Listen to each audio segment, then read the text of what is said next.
Welcome student in ज्ञान साधना प्रतिष्ठान परभनी। आप सबका फाउंडेशन क्लासेस में बहुत स्वागत है। देखो बच्चों, मेरा नाम है मिस्टर बालाजी माड़ी, यू कैन कॉल मी माड़ी सर। आज से हम फाउंडेशन क्लासेस में बायोलॉजी सब्जेक्ट में बायोलॉजिकल क्लासिफिकेशन ये स्टार्ट करने जा रहे हैं। देखो बच्चों, फाउंडेशन क्लास जो है इसमें आपको 2 साल की जो नीट की जो तैयारी रहती है, मतलब 11th और 12th के जो चैप्टर्स रहते हैं बायोलॉजी के, तो कम ज़्यादा हम डिटेल में वो चैप्टर लेने की कोशिश करेंगे, जिससे आपको ये वैकेशन के टाइम में जब आप ऑनलाइन क्लासेस देख रहे होंगे, हमारे रिकॉर्डेड क्लासेस देख रहे होंगे, तो आपको बहुत ज़्यादा हेल्प होगी। तो बच्चों, फाउंडेशन क्लासेस में आपकी हम पूरी तैयारी करके लेंगे, जिसमें आपका नॉलेज बढ़ेगा, आपका टाइम बचेगा और आप सब्जेक्ट के साथ बहुत अच्छी तरह से टच में रहेंगे। तो बच्चों, बायोलॉजी में हम बायोलॉजिकल क्लासिफिकेशन आज हम स्टार्ट करने जा रहे हैं। तो बच्चों देखो, एनसीईआरटी में 11th की किताब में ये सेकेंड चैप्टर है, जिसका नाम है बायोलॉजिकल क्लासिफिकेशन। आप सबको मालूम है कि हमारा कुछ ना कुछ नाम रहता है। जैसे मेरा नाम है माड़ी सर, बालाजी माड़ी मेरा नाम है, तो आपका भी कुछ नाम है। तो सबको जो नेम्स रहते, तो ये नेम्स किस लिए रहते? For identification. वैसे ही जो कोई भी लिविंग ऑर्गेनिजम्स है, जैसे कि प्लांट्स है, एनिमल्स है, ये सबको नाम रहता है, बराबर है। आपको मम्मी ने कहा है कि मार्केट में से सब्जी लेकर आओ, आप मार्केट में जाएंगे, लेकिन आप कंफ्यूज होंगे कि सब्जी लाना है तो कौन सी लाना है, क्योंकि मम्मी ने सिर्फ सब्जी कहा था, कौन सी सब्जी लाना है ये नहीं कहा था, बराबर है। मैं कहूंगा कि जू में एनिमल मैंने देख के आया, मैंने एनिमल कहा, लेकिन आपको ये नहीं पता चलेगा कि मैंने कौन सा एनिमल देखा। इसलिए उनको हम मतलब जल्दी से आइडेंटिफाई करने के लिए हमको उनको नाम रखना पड़ता है समझ में। तो नाम रखने से क्या हो जाता, कम्युनिकेशन जो है वो बहुत इजी हो जाता है। नाम रखने की जरूरत क्या है कि देखो, पॉपुलेशन बहुत बड़ा है, प्लांट्स का रहने दो या फिर एनिमल का रहने दो, और उसमें भी डाइवर्सिटी बहुत है ना। एनिमल्स में भी बहुत डाइवर्सिटी है, प्लांट्स में भी डाइवर्सिटी है। तो इन सब को याद रखना बहुत ही नामुमकिन है। इसलिए हम उनको इजीली कैसे हमारे दिमाग में रखना है, उसके लिए कुछ ट्रिक्स का यूज करेंगे। इसलिए साइंटिफिक वर्ल्ड में क्लासिफिकेशन की बहुत जरूरी है। लेकिन इसकी शुरुआत कहां से हुई थी, चलो वो देखते हैं। तो देखो, सबसे पहले जो शुरुआत हुई थी क्लासिफिकेशन की, वो साइंटिफिक बेसिस के ऊपर नहीं थी। तो किसके बेसिस के ऊपर थी? जो हमारी डेली नीड्स है उसकी बेसिस पर थी। जैसे कि हमारा फूड, शेल्टर एंड क्लॉथिंग।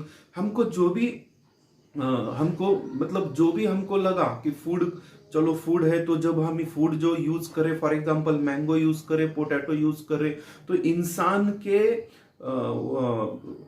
नजदीक जो कुछ भी था उसको उन्होंने नाम रखा, लेकिन वो साइंटिफिक नहीं था सोच में।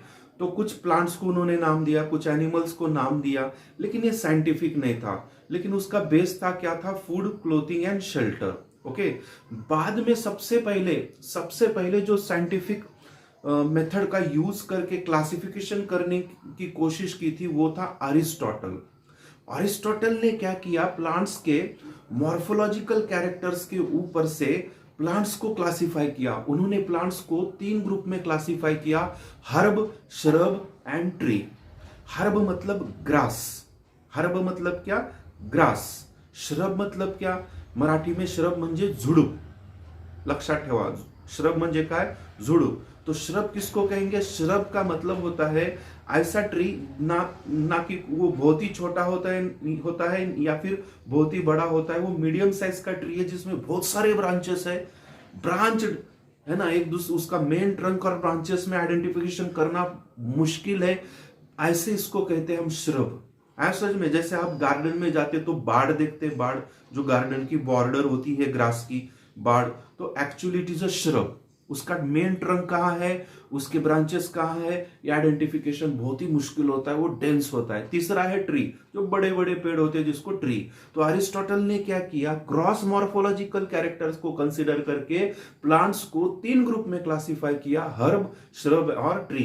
इतना ही नहीं, उन्होंने एनिमल्स को भी क्लासिफाई किया, those animals having red blood cells are classified into one group and another do not having red blood cells are classified or grouped into another group. है समझ में? तो एनिमल्स का भी अरिस्टोटल ने क्लासिफाई किया, जिसके अंदर खून है, जिसके अंदर आरबीसी है, उसको उन्होंने एक जगह पर रखा, और जिसके अंदर आरबीसी नहीं उसने उसको दूसरे ग्रुप में रखा. So Aristotle was the first person to classify plants and animals on the basis of scientific method और साइंटिफिक बेसिस. समझ में आया? उसके बाद में लिनियस के वर्ल्ड में हम जाएंगे. कैरोलस लिनियस, क्या इंसान था वो. उन्होंने पूरी दुनिया में जितने प्लांट्स और एनिमल्स है उनकी क्लासिफिकेशन करने की कोशिश की. बहुत सारे प्लांट्स और एनिमल्स को उन्होंने साइंटिफिक नेम दिया. इतना ही नहीं, आप जानते होंगे या फिर अभी जान जाएंगे कि एनिमल्स और प्लांट्स को क्लासिफाई करने के लिए बायनोमियल नॉमेनक्लेचर सिस्टम, बहुत ही बढ़िया सिस्टम है बायनोमियल नॉमेनक्लेचर सिस्टम. तो सबसे पहले ये जो बायनोमियल नॉमेनक्लेचर सिस्टम है ये कैरोलस लिनियस ने ही प्रपोज किया है. क्या होता है ये बायनोमियल नॉमेनक्लेचर सिस्टम? जिसमें किसी भी ऑर्गेनिज्म के दो नाम होते हैं जिसको हम जीनस और स्पेसिस कहते हैं. फॉर एग्जांपल मैंगो का प्लांट है तो मैंगो ये कॉमन नेम हुआ, लेकिन उसका साइंटिफिक नेम मैंगीफेरा इंडिका. तो ये जो दो वर्ड है तो दो मतलब बाय, इसलिए इसको बायनोमियल नॉमेनक्लेचर कहा जाता है. ओके, तो कैरोलस लिनियस ने सबसे पहले जो है वो बायनोमियल नॉमेनक्लेचर को प्रपोज किया, और इन्होंने ही सबसे पहले लिविंग ऑर्गेनिजम्स को क्लासिफाई किया टू किंगडम्स में, एक प्लांट्स और एक एनिमल्स. तो किंगडम प्लांटी और किंगडम एनिमेलिया. तो ये सबसे पहले टू किंगडम सिस्टम्स ये कैरोलस लिनियस ने ही दिया था. आए समझ में? लेकिन आप सोचो, अगर क्लासिफिकेशन हम करते हैं और सिर्फ दो ही किंगडम बनाते हैं, मतलब एक किंगडम प्लांटी और एक किंगडम एनिमेलिया, तो कितना यूजफुल होगा. तो कई सालों तक ये जो सिस्टम है वो सब लोगों ने मान ली और यूज करते थे, लेकिन बाद में दिक्कतें आने लगी. कैसी दिक्कतें आने लगी? देखो, प्लांट्स किंगडम प्लांटी में अरिस्टोटल ने लिनियस ने कौन से ऑर्गेनिजम्स को रखा था किंगडम प्लांटी में? सोचो, तो उसने बैक्टीरिया को रखा था, साइनोबैक्टीरिया को रखा था, फंजाई को रखा था, उसके बाद में उसने मॉसेस को रखा था, उसने फर्न्स को रखा था, उसने जिम्नोस्पर्म्स को रखा था, और फाइनली उसने एंजियोस्पर्म्स को भी रखा था. अब इससे क्या दिक्कत होती? देखो, फिर से एक बार बताऊंगा. Bacteria, cyanobacteria, algae, mosses, ferns, gymnosperms और एंजियोस्पर्म्स, इन सबको उन्होंने किंगडम प्लांटी में रख दिया. इसका क्या साइंटिफिक बेसिस था? उन्होंने सोचा कि सबको सेल वॉल है. अभी जितने भी मैंने एग्जांपल्स दिए सब में सेल वॉल है, तो जिसमें सेल वॉल है उन सब ऑर्गेनिजम्स को उन्होंने क्या किया? किंगडम प्लांटी में रख दिया, और जिनमें सेल वॉल नहीं है उन्होंने उनको किंगडम एनिमेलिया में रख दिया. लेकिन बच्चों सोचो, इससे बहुत बड़े प्रॉब्लम्स होते. कौन से प्रॉब्लम्स होंगे? जब हम साइंटिफिक वे से सोचना शुरू करते, तो देखो मैं आपको दोनों ही बताऊंगा, किंगडम प्लांटी में क्या प्रॉब्लम है और किंगडम एनिमेलिया में क्या प्रॉब्लम है, by using Linnaeus system. Okay, तो देखो ये जो टू किंगडम सिस्टम है, तो और एक बात, इसमें ऐसे भी कुछ मेंबर्स है ना कि प्लांटी में रख सकते और ना एनिमैली में रख सकते. ओके, उसके बारे में हम थोड़ी देर में चर्चा करने वाले हैं. तो देखो दिक्कतें क्या होती है. हम बात कर रहे हैं बैक्टीरिया, साइनोबैक्टीरिया, बराबर है, fungi, mosses, ferns, bryophytes, pteridophytes, gymnosperms, angiosperms. ठीक है, ओके. लेकिन आप सोचो, इन सब में सेल वॉल है, ठीक है, सेल वॉल है, लेकिन लीनियस ने इनको ये नहीं सोचा कि इसमें के आधे मेंबर प्रोकैरियोटिक है और आधे यूकैरियोटिक है. So how is it possible कि प्रोकैरियोटिक और यूकैरियोटिक को आप एक ही किंगडम में रखते हो? तो दिक्कतें क्रिएट होती है, बराबर है, क्योंकि इसमें से बैक्टीरिया, साइनोबैक्टीरिया बच्चों क्या है? ये प्रोकैरियोटिक है. बाकी के fungi, mosses, ferns, gymnosperm, angiosperm से यूकैरियोटिक है. तो किंगडम प्लांटी में ये दिक्कत हो गई. दूसरी दिक्कत क्या है? अगर हम सेल वॉल को कंसीडर करेंगे तो बैक्टीरियल सेल वॉल का कंपोजिशन अलग है, फंगल सेल वॉल का कंपोजिशन अलग है, और प्लांट्स एंड अलगी का सेल वॉल कंपोजिशन अलग है. तो सबका सेल वॉल कंपोजिशन अलग है, और फिर भी उन्होंने किंगडम प्लांटी में इन सब मेंबर्स को रखा। तीसरा कंसिडरेशन है यूनिसेलुलरिटी एंड मल्टीसेलुलरिटी, बराबर है। अब देखो अल्गी में मतलब किंगडम प्लांटी में उन्होंने क्लाइमेडोमोनास को भी रखा है और स्पायरोगायरा को भी रखा है। हालांकि क्लाइमेडोमोनास यूनिसेलुलर है, स्पायरोगायरा मल्टीसेलुलर है, तो ये एक दिक्कत हो गई। ओके, और इतना ही नहीं, मोड ऑफ न्यूट्रिशन के बारे में बात करेंगे तो देखो बैक्टीरिया, हाँ हो सकता है वो फोटोसिंथेटिक है, हो सकता है वो हेट्रोट्रॉफिक भी हो सकता है वो पैरासाइटिक भी हो सकता है वो सैप्रोफाइटिक भी हो। प्लांटी और प्योर जो प्लांट्स है जैसे कि algae है, ब्रायोफाइट, टेरिडोफाइट, जिम्नोस्पर्म, एंजियो, ये पूरे के पूरे ऑटोट्रॉफिक है। साइनोबैक्टीरिया फोटोसिंथेटिक है, बैक्टीरिया फोटोसिंथेटिक है, but they are also heterotrophs. Okay, उसमें फंगस की बात करेंगे तो फंगस तो फोटोसिंथेटिक नहीं है भाई। Fungus is purely heterotrophic, it is purely saprophytic, it may be parasitic. Okay, तो मोड ऑफ न्यूट्रिशन के बारे में लिनियस ने नहीं सोचा, बराबर है।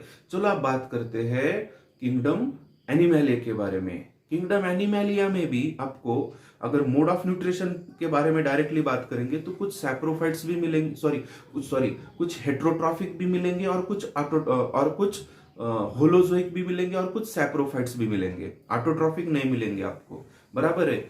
और अगर हम सेल टाइप के बारे में बात करेंगे तो यूनिसेलुलर और मल्टीसेलुलर एनिमल्स को एक साथ रखना है ना, ये कहां तक बराबर है?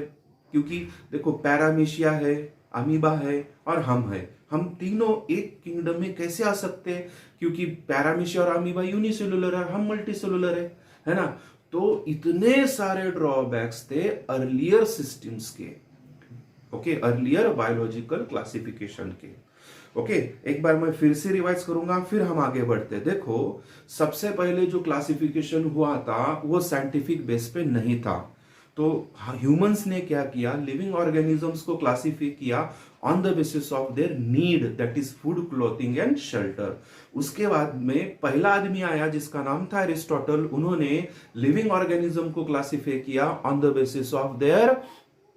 Basis of scientific basis.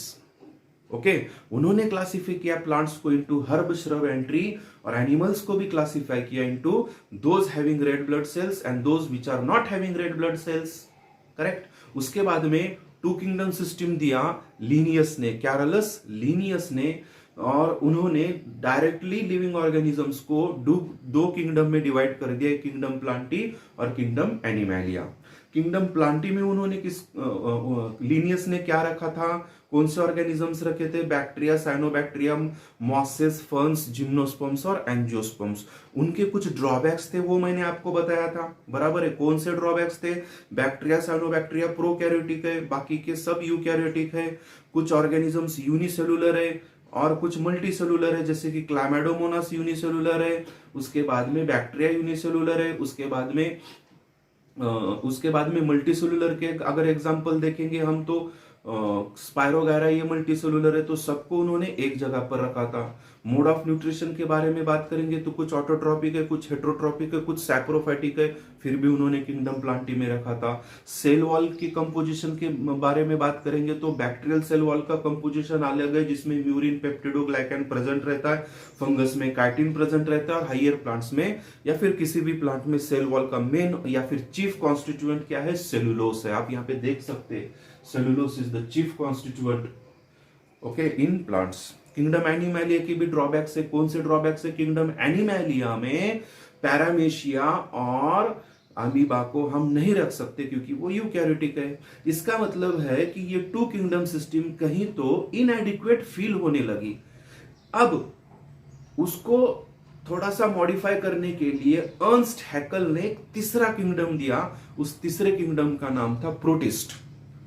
फिर भी कंप्लीट सॉल्यूशन नहीं मिला, तो finally RH Whittaker, remember this name, RH Whittaker ने 1969 में एक बहुत ही बढ़िया सिस्टम दिया जिसको कहते हैं 5 किंगडम सिस्टम। क्या कहेंगे हम? 5 किंगडम सिस्टम। ये जो 5 किंगडम सिस्टम थी ये थोड़ी सी मॉडर्न थी। यहाँ पे प्रिमिटिव कैरेक्टर को कंसिडर या फिर ग्रॉस मॉर्फोलॉजिकल कैरेक्टर को कंसिडर नहीं किया जाता। तो कौन से बेसिस पे आरएच विटाकर ने इनको क्लासिफाई किया था? आरएच विटाकर ने बहुत सारे उसके मायने देखे थे। आरएच विटाकर ने क्लासिफिकेशन के लिए बहुत सारे छोटी छोटी मॉडर्न टेक्निक का यूज किया था। कौन सी मॉडर्न टेक्निक का यूज किया था? उन्होंने कैरेक्टर्स को पहले कंसीडर किया। कौन से? सेल टाइप कैसा है, सेल वॉल कैसा है, न्यूक्लियर मेम्ब्रेन क्या है, बॉडी ऑर्गेनाइजेशन क्या है और मोड ऑफ न्यूट्रिशन क्या है। इतना ही नहीं, इवोल्यूशनरी बेसिस के ऊपर भी हम उसको क्लासिफाई कर सकते हैं। That is phylogenetic relationship. So ये क्वेश्चन आ सकता है एग्जाम में कि आर.एच. व्हिटाकर ने 5 किंगडम सिस्टम को मतलब देते टाइम पे कौन से कैरेक्टर को कंसिडर किया था? तो आपके सामने ये कैरेक्टर्स है। तो आर.एच. व्हिटाकर ने while classifying the living organisms, he considered the following characters, that is cell type, cell wall, nuclear membrane, body organization and mode of nutrition. चलो आइए अब हम क्या करेंगे, इस आर.एच. व्हिटाकर के 5 किंगडम सिस्टम को हम डिटेल में पढ़ने की कोशिश करेंगे। तो यहाँ पे एक टेबल बनाया है जिसमें एक तरफ दिया है 5 kingdoms, Monera, protista, fungi, Plantae और एनिमेलिया, और दूसरी तरफ दिया है उनके कैरेक्टर्स। तो कैरेक्टर्स कौन से है? सेल टाइप है, सेल वॉल है, न्यूक्लियर मेम्ब्रेन है, बॉडी ऑर्गेनाइजेशन है और मोड ऑफ न्यूट्रिशन है। तो बच्चों देखो, आर.एच. व्हिटाकर ने जो 5 किंगडम्स दिए हैं वो कौन से है बच्चों? मोनेरा पहला किंगडम है, दूसरा प्रोटिस्टा है, तीसरा फंजा है, चौथा प्लांटी है और पांचवा एनिमेलिया है। Let us study one by one in short. तो देखो, सेल टाइप, मोनेरा के पूरे मेंबर्स प्रोकैरियोटिक है। मोनेरा के पूरे मेंबर्स प्रोकैरियोटिक है और बाकी प्रोटिस्ट से लेकर एनिमेलिया तक सब यूकैरियोटिक है। ओके, अब आपको ये तो मालूम होगा प्रोकैरियोटिक और यूकैरियोटिक का डिफरेंस क्या है। प्रोकैरियोटिक का मतलब है जिसमें न्यूक्लियर मेम्ब्रेन एब्सेंट होता है, यूकैरियोटिक का मतलब होता है जिसमें ट्रू न्यूक्लियर मेम्ब्रेन प्रेजेंट होता है। Second, cell wall.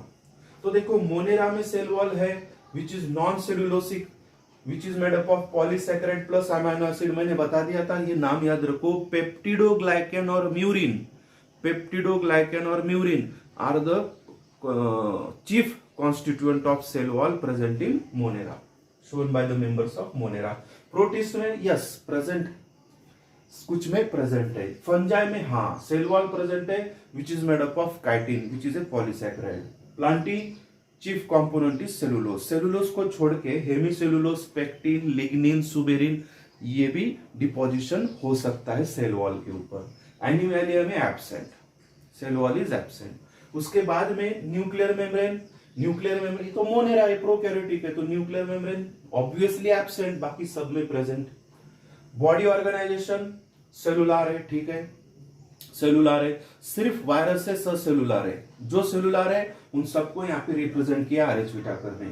प्रोटिस्ट भी सेलुलर है, मोस्टली ये यूनिसेलुलर रहते, मोस्टली प्रोटिस्ट और मोनेरा।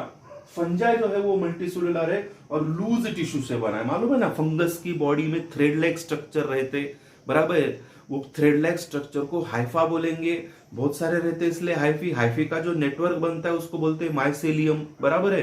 तो लूज टिश्यू प्रेजेंट रहता है, मल्टीसेलुलर स्ट्रक्चर है फंगस। हाँ, यूनिसेलुलर फंगस भी प्रेजेंट रहता है, it is called as yeast. Plantae tissue भी है, ऑर्गन भी है ना, टिश्यू भी है और ऑर्गन भी है।